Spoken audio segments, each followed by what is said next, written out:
Hi there, this is Penelope. This is a short video for MG5004 on how you might expand cos cubed.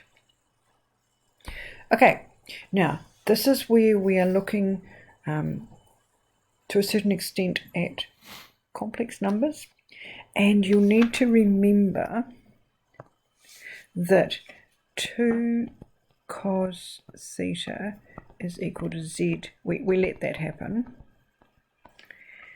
Okay, so just remember that. Now, we're looking for cos cubed, so we need to cube the left-hand side, because then somewhere in there at least we have cos cubed, which means we have to cube the right-hand side as well. Using Pascal's expansion, I'm just going to go straight ahead and say it's z cubed plus 3z squared times 1 over z plus 3z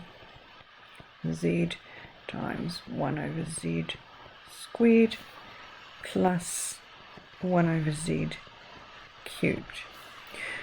Now, because I kind of know where I'm going, I know that I need to collect up my similar sort of terms. So I know that I need to collect up the z cubed and the 1 over z cubed. And then I know that I need to deal with these two terms in the middle. And that if I do the simplification on those, I also get that I've got z plus 1 over z. I'll just remove that, that looks a bit weird. Alright.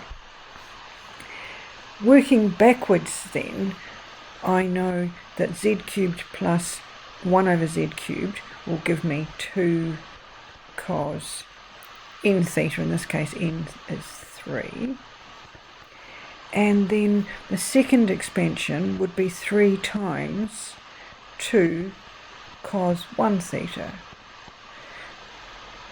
and that's equal to 2 cos 3 theta plus 6 cos theta. Now I need to work on my left hand side at the same time.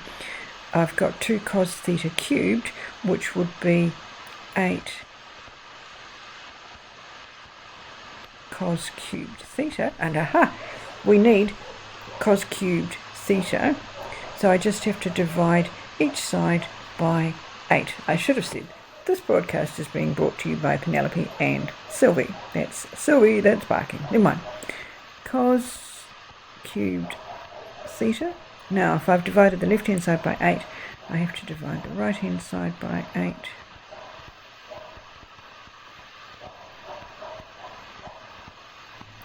And then obviously I'm not going to leave it as 2 over 8. I'm going to leave it as a quarter. And I'm not going to leave it as 6 over 8. I'm going to leave it as 3 quarters. And we're done. So that's something that back in the day we had to learn. But it's easy enough to work it out. Okay. Thanks for watching.